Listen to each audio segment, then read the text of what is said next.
بسم الله الرحمن الرحيم. عن عبد الله رضي الله عنه قال رسول الله صلى الله عليه وسلم: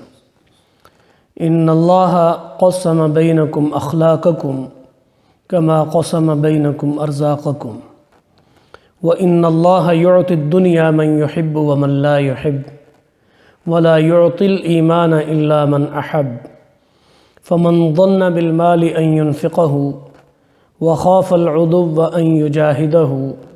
وهاب الليل أن يكابده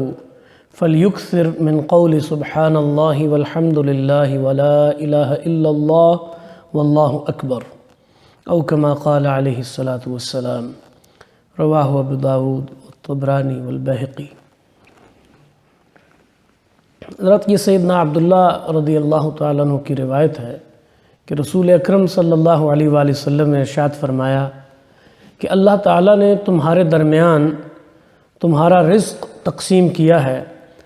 اسی طرح اس نے تمہارے درمیان تمہارا اخلاق تقسیم کیا ہے، اور بلا شبہ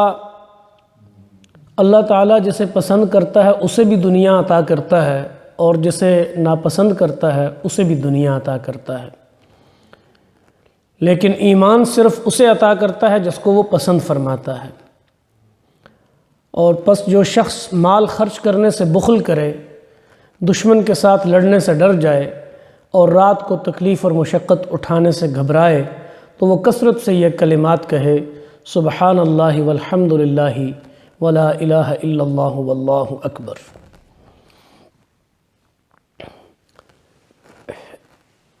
سب سے اہم چیز جو اس حدیث سے مستفاد ہے، سمجھی جاتی ہے، وہ یہ ہے کہ رزق کی تقسیم خالصتاً اللہ تعالیٰ کا ڈومین ہے، اور اللہ نے تمہارے درمیان رزق تقسیم کر دیے ہیں۔ اس بات کا مفہوم یہ ہے کہ جو کچھ اللہ کریم نے تمہارے مقدر میں لکھ دیا ہے وہ ہر قیمت پر تمہیں مل کر رہے گا۔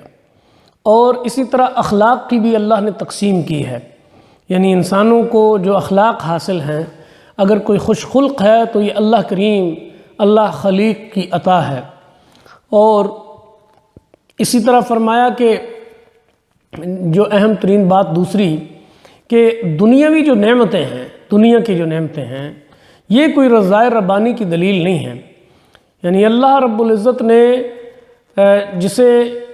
پسند فرمایا ہے اور جس سے محبت کی ہے اور جسے اپنا محبوب بنایا ہے، اسے بھی دنیا دیتا ہے، اور جو اسے سخت ناپسند ہیں اور اس کے عدو میں شمار ہوتے ہیں اور اپنی اطاعت، اپنی معصیت و نافرمانی کی بنیاد پر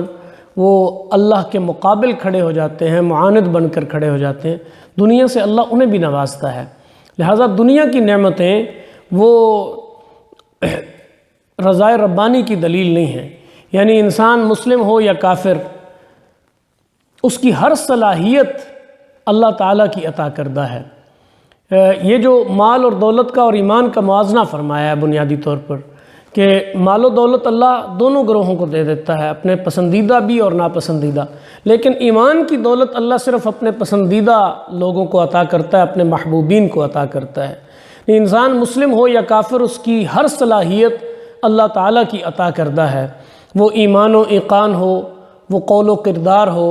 وہ حسن و جمال ہو، وہ مال و دولت ہو، حسب و نسب ہو، عظمت و سطوت ہو۔ یقیناً ہر آدمی کسی نہ کسی انداز میں اپنے آپ کو باصلاحیت سمجھتا ہے، اور اس پر اسے ناز بھی ہوتا ہے کہ میں بڑی توپ چیز ہوں، لیکن اسے یہ خیال ہونا چاہیے کہ یہ صلاحیت اور یہ عطا یہ اللہ تعالیٰ کی ہے، اور یہ اس نے عاریتاً دی ہے، یعنی ایک خاص مدت تک کے لیے دی ہے، جو اس سے کسی وقت بھی سلب کی جا سکتی ہے۔ لیکن اسلام اور ایمان اس لحاظ سے ممتاز نعمتیں ہیں کہ اللہ تعالیٰ کی محبت پر دلالت کرتی ہیں۔ یعنی جس شخص کو ایمان کی دولت حاصل ہے، یہ دلیل ہے کہ اللہ تعالیٰ اسے پسند کرتا ہے، اللہ تعالیٰ کی محبت اسے حاصل ہے، کیونکہ اللہ کے حبیب فرما رہے ہیں کہ اللہ تعالیٰ صرف اپنے محبوبین کو ایمان کی نعمت سے مزین کرتے ہیں۔ اس لیے اگر دولت ایمان ہمیں حاصل ہے تو اس پر بلا شبہ اللہ رب العزت کا بے پایہ شکر ادا کرنا چاہیے، اور ہماری زبان شکر کرتے تھکنی نہیں چاہیے کہ اس مالک نے اتنی وسیع انسانیت میں سے یہ کرم ہمارے اوپر فرمایا ہے، ایمان کو کبھی بھی ایک چانس کے طور پر نہ لیا جائے، یعنی اس بنیاد پر اپنے آپ کو مسلمان نہ سمجھا جائے کہ ہمارے آباء و اجداد مسلمان تھے اور ہم نے پیدا ہوتے ہوئے اپنے اذان جو ہے نا وہ ہمارے کان میں پیدا ہونے کے بعد ہمارے کان میں اذان کہی گئی ہے، اور اسی طرح ایک خاص جو ہے وہ وضاقتہ اور ایک خاص رنگ ڈھنگ سے ہم پلے بڑے ہیں، یہ اس وجہ سے ہم مسلمان ہیں، یہ نہیں، بلکہ ایک شعوری تصور جو ہے وہ ذہن میں راسخ رہنا چاہیے، دل و دماغ میں، کہ شعوری طور پر مسلمان، کہ میں اس لیے مسلمان ہوں کہ میں نے اللہ کی نعمتوں کا اعتراف کیا ہے اور مجھے اپنے خالق حقیقی کی پہچان اور معرفت اور شناخت حاصل ہوئی ہے، اور اسی لیے میں نے اس کی عظمتوں کے آگے، اس کی رفتوں کے آگے سر جھکایا ہے، اور اس بنیاد پر اپنے آپ کو مطیع اور فرما بردار دل کی گہرائیوں سے تسلیم کیا ہے کہ اس کی عطائیں، اس کی نوازشیں، اس کے کرم، اس کا لطف، وہ سب میرے اوپر ایک احسان کی صورت میں موجود ہے۔ تو اس بنیاد پہ تو بہرحال کہا کہ کوئی بھی جو دنیاوی نعمت ہے وہ اللہ تعالیٰ کی رضامندی کی غماز نہیں ہو سکتی، یعنی اس سے اللہ کی رضامندی کا اظہار نہیں ہوتا، کیونکہ اللہ تعالیٰ ہر نیک و بد کو یہ صلاحیتیں عطا کرتا رہتا ہے۔ لیکن اور ویسے بھی اگر تاریخی اعتبار سے دیکھا جائے، خیر القرون کا زمانہ ہی کیوں نہ ہو، تو اکثر جو شخصیات، ان کی سوانح عمری، ان کی لائف سٹوری دیکھی جائے تو یہ معلوم ہوگا کہ اعلیٰ درجے کے جو ایماندار لوگ تھے دنیاوی نعمتوں سے عموماً وہ محروم رہے ہیں۔ تو اس بنیاد پر، یعنی دنیاوی نعمتوں کی بنیاد پر اللہ کے ہاں مقام متعین کرنا یہ خلاف قیاس ہے۔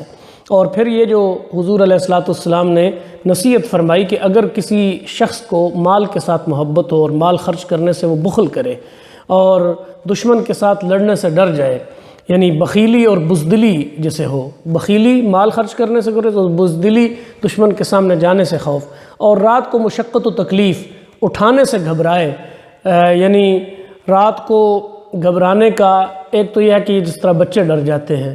اور ویسے بھی انسان بھی ظاہر انسانی فطرت کے اندر یہ چیز ہے کہ وہ مختلف چیزوں سے ڈر جاتا ہے، یا اس کا دوسرا مفہوم یہ ہے کہ رات کو مشقت کرنے سے گھبرانے کا مطلب کہ رات کو اٹھنے کی توفیق نہیں ہوتی، اللہ کے حضور حاضری کی توفیق نہیں ہوتی، اور کوئی قیام اللیل اور کوئی تہجد، کوئی نوافل کی توفیق نہیں ہوتی، تو ایسا شخص جو ہے یہ کلمات پڑھا کرے، سبحان اللہ والحمد للہ ولا الہ الا اللہ واللہ اکبر۔ تو یہ کلمات ایک تو اس کے دل سے بخیلی ختم کریں گے، بزدلی ختم کریں گے، اور رات اپنے رب کے حضور حاضری کا اسے خوگر بنائیں گے۔ ان کلمات کا مسلسل ورد یہ برکات اس کی زندگی کے اندر لائے گا۔ اللہ کریم سے دعا ہے کہ وہ ہمیں سمجھ اور عمل کی توفیق عطا فرمائے۔ وما علینا الا البلاغ۔